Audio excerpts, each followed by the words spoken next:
हाय, good afternoon. CNBC आवाज Motilal Oswal studios में आप सबका स्वागत है। भाई बारी है अब आज के वेडनेसडे के साथ बहू और सेंसेक्स की। बिना कोई टाइम वेस्ट करे शो में आगे बढ़ते हैं ताकि ज्यादा से ज्यादा क्वेरी सॉल्व हो सके। आज मदद करने के लिए पुणे से हिम सिक्योरिटीज की आस्था जैन होंगी, जुड़ गई हैं। आस्था, हाय, गुड आफ्टरनून। बस आ रहा हूं आपके पास। और साथ में डायरेक्टर साहब रखिए स्क्रीन पे जरा हमारी टीम तक रीच आउट करने के दोनों तरीके, व्हाट्सएप नंबर या और ये प्लेट फ्लिप होगी तो हमारा ईमेल आईडी, जैसा कन्वीनियंट हो वैसा रीच आउट करिए भाई। लाइए ऑन द शो दिखा दीजिए। आस्था के साथ आप लोग की जो तमाम क्वेरीज आज सॉल्व करनी है वो अपडेट स्क्रीन पर आ जाएंगे। ये वो स्टॉक्स हैं, प्लेट फ्लिप होगी मेरे ख्याल से, इतने ही नहीं और भी स्टॉक्स हैं। इनमें से ज़्यादा स्टॉक्स क्वेरीज कोशिश करूंगा अगले आधे घंटे में सॉल्व कर ले। क्विकली मार्केट्स भी दिखा दीजिए स्क्रीन पे। भाई साहब 3 दिनों की दिक्कत के बाद एक बढ़िया रिस्पाइट प्ले आउट होती हुई अब आपकी स्क्रीन पे। अच्छा, 3 दिन से ग्लोबल क्यों सपोर्टिव थे, चाहे वो फ्राइडे हो, चाहे मंडे, ट्यूसडे, इवन कल मतलब ट्यूसडे। अच्छा ग्लोब का संकेत। यूएस के मार्केट्स 3 दिनों से उछल रहे थे। हम थोड़ा सा ऑलमोस्ट रिकॉर्ड उच्चतम स्तरों पे थर्सडे को पहुंचते पहुंचते मामला ठंडा पड़ा था, उसके बाद प्रॉफिट टेकिंग थी। आज भी सिमिलर ग्लोबल क्यूज से शुरुआत वैसी हुई थी। डर ये था कि रोज क्या होता है, चलता था नहीं और आखिरी में जाते जाते बिकवाली आ जाती थी। भाई अब तक first half of the trading session तो कह सकता हूं बढ़िया है, एक ट्रेंडिंग डे बना है। गैप के साथ शुरुआत हुई अच्छे ग्लोबल समीकरणों के बीच और उसके बाद तेजी पूरी स्क्रीन पे प्ले आउट हो रही है। 1% का उछाल, सारे सेक्टोरल इंडेक्सेस इन ग्रीन। हाँ, ये बात है गेन्स को कोई मेटल्स, कैपिटल मार्केट्स के स्टॉक्स लीड कर रहे होंगे, पर बाजार के दोनों इंपॉर्टेंट पिलर्स आईटी और बैंक्स 1% की मजबूती के साथ ट्रेड कर रहे हैं। वो इंपॉर्टेंट प्लस सबसे इंपॉर्टेंट 6-7 ट्रेडिंग, अब तो काउंट करना बंद कर दिया मैंने। ब्रेथ खराब थी और ब्रेथ ऑफलेट एक आध दिन ठीक भी हुई हो तो ऑफलेट जनरली खराब थी। आज बढ़िया ब्रेथ है। कन्वीनियंस के लिए बॉलपार्क कह सकता हूं 4:1 का रेशियो है। 80% शेयर्स जो ट्रेड हो रहे हैं इन ग्रीन ट्रेड हो रहे हैं। बहुत दिनों बाद उस तरह का रिस्पाइट स्क्रीन पर है। बहुत दिनों बाद मार्केट की तेजी सबको पसंद आ रही होगी, सबके पोर्टफोलियोज को पसंद आ रही होगी। खैर, सवाल जवाब के सिलसिले की शुरुआत कर दी जाए। आज हमको बिलीमोड़ा, नवी मुंबई और आगे फिर दिल्ली से 2 लोग और जुड़ेंगे। पहले बिलीमोड़ा जा रहा हूं। डायरेक्टर साहब बताते नहीं हो, बिलीमोड़ा की लाइन ही डिस्कनेक्ट हो गई वापस। लाइए नवी मुंबई जा रहा हूं कमला मैम के पास। कमला मैम, हाय, नमस्ते। कमला मैम, हाय हाय, नमस्कार। कमला मैम कब से स्टॉक नमस्कार मार्केट में हो, नमस्कार। कितना टाइम हो गया आपको? नमस्ते मैम। बहुत साल से, 10 साल से। और 10 साल से कैसे, मतलब खुद ही स्टॉक चुनते हो, कोई मदद कर रहा है, कैसे हो? और 10 साल का पोर्टफोलियो कैसा है, कैसा पैसा आ रहा है, नहीं आ रहा नवी मुंबई? नहीं नहीं, इतना कुछ हुआ नहीं है। थोड़ा कुछ प्रॉफिट हुआ है। आइडिया कौन देता है, स्टॉक कैसे चुनते हो आप? वो जियोजित फाइनेंस। अच्छा, वो उनकी कॉल्स आती, उनका ब्रोकर वो अपडेट करते हैं कॉल्स और आप लेते हो, ऐसा? हाँ, कभी कभी देते हैं वो लोग। ओके। कमला मैम, पहला सवाल कौन सा? पूनम वाला फिनकोप। हाँ, पूना वाला फिनकॉप। कितने पे लिया हुआ है, कितनी क्वांटिटी? 100 है, 535। ऊपर पकड़ लिया अपन ने। अदरवाइज स्टॉक तो कंपनी तो अच्छा कर रही है, प्रमोटर भी पैसा डाल रहा है। क्या पूछूं, बने रहने। ये लंबी अवधि के लिए लिया है ना कमला मैम हमने? कितना टाइम रख सकती है मैं? वो तो आपकी मर्जी है, जब तक कमाता रहे रखे ना, लेकिन कमा के देगा नहीं देगा ये पूछ लेते हैं, है ना? आस्था, अपना प्राइस मिलने के लिए कुछ अपना प्राइस मिलने के लिए थोड़ा बैठे हैं, कमा के निकलेंगे तो पहले पूछ लेते हैं ये है कि नहीं सही स्टॉक। आस्था, पूना वाला फिनकॉप मेरी खरीद से 60-70 रुपए नीचे है। क्या करूं, कैसी है ये कंपनी? लॉन्ग टर्म प्रोस्पेक्ट्स दिखते कैसे हैं आपको? रखने वाला है कि नहीं है? हाँ जी, बिल्कुल। देखिए, पूना वाला फिनकॉर्प की बात करें, तो कंपनी तो अच्छी है। सो लॉन्ग टर्म प्रोस्पेक्ट्स की जहाँ तक हम बात करें, तो वो भी काफ़ी अच्छे ही लगते हैं, कोई दिक्कत नहीं है। मैं यहाँ पे एक फंडामेंटल अगर व्यू देख के चलूँ तो लेकिन इनकी जो एग्ज़ीक्यूशन है, वो बहुत स्ट्रॉन्ग है और आउटकम्स भी काफ़ी बढ़िया इनके निकलते हुए आ रहे हैं। तो मुझे तो लगता है कि ये बहुत अच्छा एक फंडामेंटली स्ट्रॉन्ग एनबीएफसी है। अब अगर हम टेक्निकली बात करें, तो ज़रूर हमने कुछ एक फॉल देखा है, 535 के आसपास इनका कॉस्ट प्राइस है मैम का। तो मैम अभी आप होल्ड कर लीजिए, एक इम्पोर्टेंट बेस की फॉर्मेशन 450 के लेवल पे हुई है। 450 से 435 का ज़ोन ऐसा है जो टूटना नहीं चाहिए। मुझे लगता है कि आप एक बार 450 का ही स्टॉप लॉस लगा के अपनी पोज़ीशंस को कंटिन्यू कर लीजिए। ऊपर में वापस से ये एक बार ये 500 तक जाने की कोशिश करेगा, लेकिन उसके ऊपर निकला तो और भी अच्छा है और फिर उसमें सीधा जो चाल आएगी वो उसको आराम से 520, 535 तक लेके जाएगी, जो आपकी कॉस्ट प्राइस के आसपास है। अच्छा लगता है ये काउंटर, थोड़ा समय ले सकता है, लेकिन 450 के स्टॉप लॉस के साथ बने रहने की सलाह। ओके, ये कहानी है भाई। मैम होल्ड करेंगे पूना वाला। एक बार 500 के ऊपर गया तो अच्छी तेजी तूल पकड़ती हुई नजर आएगी। कंपनी तो अच्छी है, आस्था ने ऐसा कहा था, तो ठीक है, टाइमिंग गड़बड़ा गया हो, लेकिन जिसने भी रिकमेंड करा है स्टॉक अच्छा है, कंपनी अच्छी है। इवेंचुअली शायद हमें एक प्रॉफिट हमारा भाव पे पहुंचती हुई शायद नजर आए। 550 535 के टारगेट्स हैं आस्था की तरफ से। अच्छा डॉक्टर साहब, जो जो जोड़ रहा है जोड़ते जाइए, जो नहीं जोड़ पा रहा फोन लाइन पे जोड़िए। मैंने टीज करा था बिली मोड़ा, वो अब तक लाइन अब डिस्कनेक्ट ही हो गई है। दिल्ली से कुसुम मैम फोन लाइन पे जुड़ती हुई। कुसुम मैम हाय, गुड आफ्टरनून, सवाल जी पूछे मैम। नमस्कार सर। जी नमस्कार सर। ये सर मेरे पास ना दो थे, एक के एन आर कंस्ट्रक्शन और एक SJVN, दोनों में काफी लॉस है सर, तो मैं दोनों के बारे में पहले एक करके, SJVN कितने क्वांटिटी किस भाव पे है? ये 1000 क्वांटिटी है सर, 125। 100 पे। डायरेक्टर साहब नई फोटो लगाई है आपने फोन वाली। कुसुम मैम, ये आपके हाथ का फोटो है किसी और का है? जी जेनरिक फोटो, कुछ नहीं, ऐसी छेड़ रहा हूँ। SJVN लॉन्ग टर्म ले लिया कुसुम मैम? नहीं सर, काफी टाइम हो गया, 1 साल से ज्यादा हो गया इसको लिए हुए ना। आज तक क्या करें, काफी नुकसान हो रहा है। 50 रुपए मेरी खरीद भाव से नीचे आ गया है SJVN। जी, बिल्कुल, एसजेवीएन की देखिए बात करें यहाँ पे तो स्टॉक अभी थोड़ा-सा डाउन ट्रेंड में लग रहा है और ये जो वीकनेस आई है, ये इसको फर्दर डाउन साइड की तरफ 73, 74 तक भी लेके जा सकती है। तो ये कुछ समय से, क्योंकि ये डाउन ट्रेंड में है, अभी ये वीकनेस खत्म होने का नाम नहीं लेगी, 73-74 तक जाने की संभावना भी है। मैम, ये एक ऐसी कैटेगरी का स्टॉक है जो कि लंबी अवधि में ही आपको वापस से पॉजिटिव यहाँ पे रिटर्न देगा। तो यहाँ पे अगर कुछ महीनों का आपका व्यू है, तो आप इसमें बने रहें। यहाँ कुछ महीनों से कम 3 से 5 महीने का अगर व्यू आता है, तो आप अपनी पोज़ीशन पे बने रहें, क्योंकि अभी शॉर्ट टर्म में थोड़ी-सी वीकनेस और हमें देखने को मिल सकती है।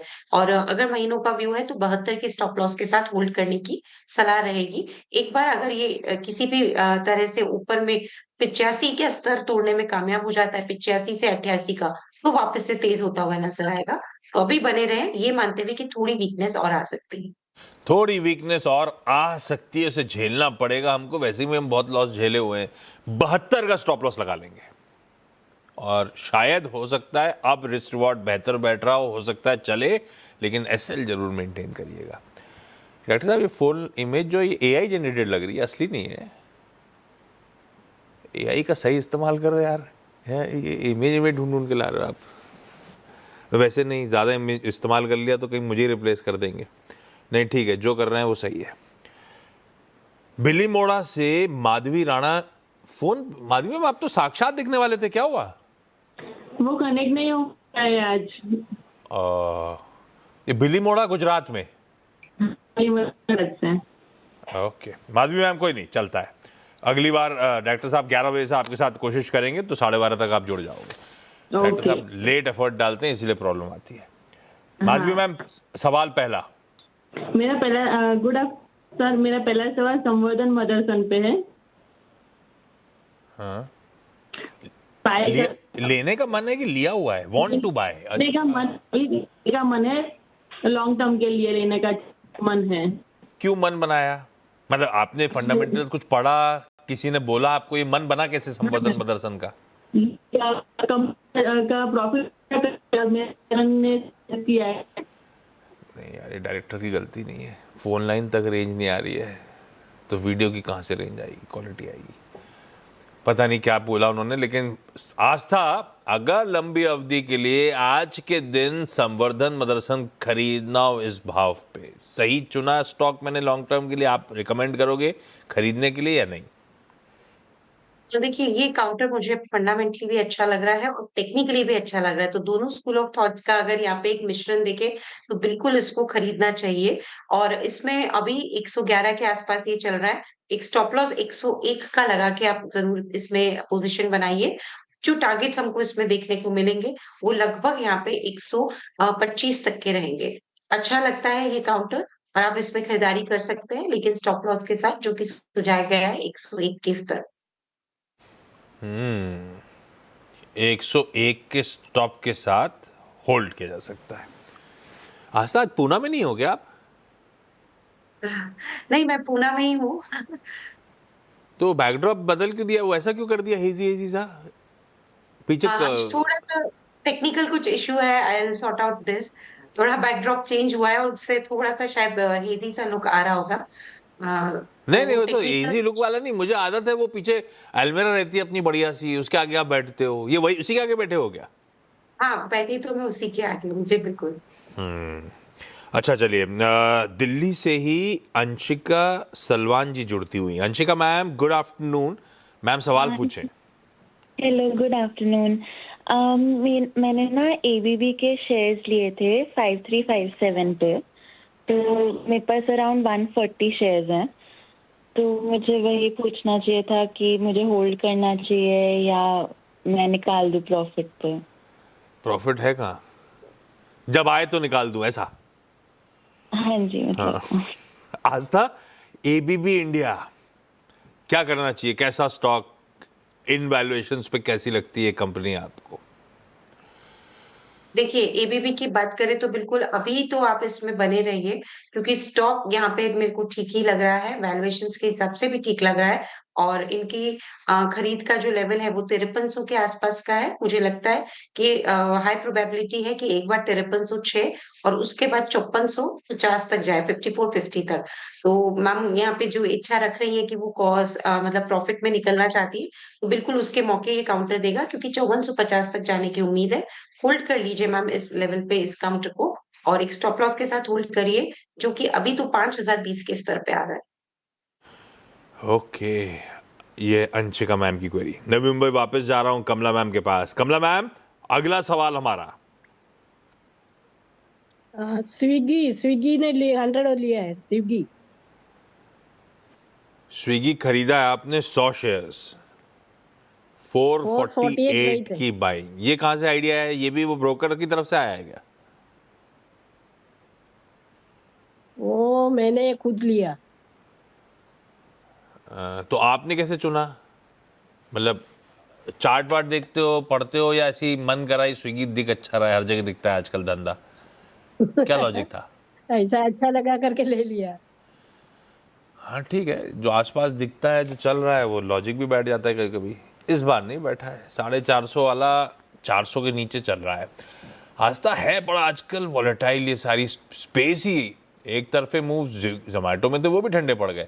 स्विगी क्या करना चाहिए? आप लोग का हाउस कॉल इसको लेकर, स्ट्रीट बहुत डिवाइडेड रहती है इस तरह की स्टोरीज पे, आपका टिल्ट क्या है? देखिए, टिल्ट तो पॉजिटिव साइड पे है, बट ये है कि अभी जो न्यूज़ फ्लो है, वो थोड़ा-सा नेगेटिव बना हुआ है। लेकिन अगर मैं इनकी ग्रॉस ऑर्डर वैल्यू की बात करूँ सिंपल फूड डिलीवरी सेगमेंट में, तो अच्छी खासी ग्रोथ हमने वहाँ पे देखी है। तो मुझे लगता है कि बिज़नेस यहाँ पे ठीक है, लेकिन कुछ एक न्यूज़ फ्लो की वजह से जो थोड़ा-सा हमें डेंट देखने को मिल रहा है, तो वो लॉन्ग टर्म में भी over the period of a time जाके ठीक हो जाएगा। बने रहिए मैम इस काउंटर के अंदर भी, एक स्टॉप लॉस के साथ क्योंकि यहाँ पे कोई दिक्कत लगती नहीं है। 370 के नीचे जाने की संभावना काफ़ी कम लग रही है इस काउंटर की। मेजर सपोर्ट है इसको 370 के लेवल पे। तो 370 का क्लोजिंग बेस का स्टॉप लॉस लगाइए यानी कि उसके नीचे क्लोज़ हो, तो ही इसमें स्टॉप लॉस ट्रिगर कराना है, नहीं तो बने रहिए। अभी इमीडिएट टारगेट्स इसमें आप 430 तक के रख सकते हैं। बात 450 की खरीद है, आपकी खरीद के पास जा रहा है। अभी तो आप बने रहो स्विगी पे। कुसुम मैम, अगला सवाल। आपने सॉरी 2 कहे थे, एक एसजेवीएन मैंने ले लिया था, दूसरा कौन सा था? NR construction. एसजेवीएन में क्या अभी एवरेज का टाइम है क्या सर? आस्था, एसजेवीएन एवरेज करना चाहिए कि नहीं करना चाहिए गिरावट में? अगर आप कन्विंस्ड हो चलेगा तो इन लेवल्स पर और ऐड करूं या वो रिस्क नहीं लूं? नहीं मैं एवरेज करने की सलाह एसजीवीएन में इन स्तरों पे तो अभी नहीं दूँगी, क्योंकि मुझे हाई प्रोबेबिलिटी लग रही है कि ये नीचे जाएगा जैसे मैंने बोला। अगर करना भी है तो 74 के आसपास देखिएगा, अभी तो ना करें इसमें कोई भी एवरेजिंग। 72 के स्टॉप के साथ जो पोजीशन है उसी में बने रही है और ऐड नहीं करना है। केएनआर कितने पे भाव पे लिया हुआ है मैम, कितनी क्वांटिटी? 425 क्वांटिटी और 278 लॉन्ग टर्म के लिए जी, 6-7 महीने तक। ये आजकल मिड कैप स्मॉल कैप का यूनिवर्स वैसे भी कुछ कर नहीं रहा है और ऊपर से अपनी खरीद तो काफी ऊपर की हो गई है। आज तक केएनआर कंस्ट्रक्शन क्या करूं? जी बिल्कुल आशीष, यहाँ पे खरीद काफी ऊपर के स्तरों पे है मैम की, और ये बात सही है कि जिस तरह का मोमेंटम आया है वो लगातार डाउनसाइड की तरफ ही संकेत कर रहा है। अब अगर मैं यहाँ पे फंडामेंटल्स की भी बात करूँ तो फंडामेंटल सपोर्टिव नहीं है। Q2 ऑफ FY26 डिसअपॉइंटिंग रहा है, जिसमें हमने देखा है कि रेवेन्यूज में भी एक ड्रॉप आया है। तो मुझे लगता है कि फंडामेंटल्स अभी इतने स्ट्रॉन्ग नहीं है, एग्जीक्यूशन को लेके इश्यूज हैं, और उसकी वजह से ना सिर्फ रेवेन्यू बल्कि प्रॉफिटेबिलिटी में भी एक डेंट आया है। तो मैम ये फंडामेंटल सपोर्ट नहीं कर रहे और इसी वजह से हम इसमें लगातार एक फॉल देख रहे हैं। काफी ज्यादा ये टूट चुका है ये काउंटर, तो मेरे हिसाब से थोड़ा सा आप अगर इसमें लंबी अवधि का समय रख के पेशेंटली होल्ड कर सके तो करें, नहीं तो पार्शियली एग्जिट करने की सलाह है, फुली एग्जिट ना करें। लेकिन कुछ आप एग्जिट कर जाइए इस काउंटर से, क्योंकि ये काउंटर अभी भी वीकनेस के संकेत ही दे रहा है और ज्यादा गिरावट हमें देखने को मिल सकती है। तो पार्शियली एग्जिट करने की सलाह है, केएनआर कंस्ट्रक्शन को पार्शियली होल्ड कर लीजिए और उसमें भी एक स्टॉप लॉस के साथ होल्ड करिए, जो कि अभी तो तकरीबन जो आ रहा है वो 145 के स्तर पे आ रहा है। तो 145 के स्टॉप लॉस के साथ रिमेनिंग क्वांटिटी को होल्ड करिए, बट ये काउंटर वीक लग रहा है, गिरावट और देखने को मिल सकती है। अरे यार सब वीक मामला है। ठीक है, ये सारे व्यूज हो गए। माधवी जी, कमला जी, अंशिका जी, Kusum ji, thank you so much सबका जुड़ने के लिए। कई सारी लाइंस आज पैच नहीं हो पाई, साक्षात दर्शन नहीं हो पाया, उसके लिए सॉरी, पैची लाइंस थी थोड़ी सी। आस्था बनी हुई है, आस्था के साथ ब्रेक के उस पार हम बातचीत करेंगे एसबीएस स्टॉक पिक की। ब्रेक के बाद आप सबका स्वागत है। सीधे एसबीएस स्टॉक पिक का स्टिंग प्ले आउट होगा। आस्था, हेम सिक्योरिटीज और आपके रडार पे स्टॉक कौन सा? जी बिल्कुल आशीष, पसंद आ रहा है एल&टी फाइनेंस, बहुत अच्छा यहाँ पे चार्ट सेटअप बना हुआ है इस काउंटर का, और जिस तरह से इसने लास्ट 3 दिन के अपने यहाँ पे एक मूवमेंट दिखाया है, मुझे लगता है 305 के आसपास ये चल रहा है। एक बार ये जो नेक्स्ट लेवल्स जिसके लिए ये तैयार हो रहा है, ये 320 से 330 के लेवल्स हमें आगे जाते हुए दिखा सकता है। तो एल&टी फाइनेंस में खरीदारी करने की सलाह है 330 के टारगेट्स के लिए। बहुत सालों बाद चला, और चला तो दिल से चला। 300 के ऊपर अब कामकाज करता हो, और आस्था कह रही है अभी भी बढ़िया लग रहा है, तेजी और तूल पकड़ेगी। आस्था, थैंक यू सो मच जुड़ने के लिए, सारी क्वेरी सॉल्व करने के लिए। अगली मुलाकात 1:27 पे नो योर कंपनी में होगी आपसे, और आज एक और इंटरेस्टिंग कंपनी जेन टेक्नोलॉजीज, वो डिफेंस में आजकल जिसकी बहुत चर्चा होती है, एंटी ड्रोन सिस्टम्स, सिमुलेटर्स वगैरह बनाने का काम। इस कंपनी के सीएमडी अशोक अटलूरी साहब से करेंगे डिटेल में चर्चा। नमस्कार।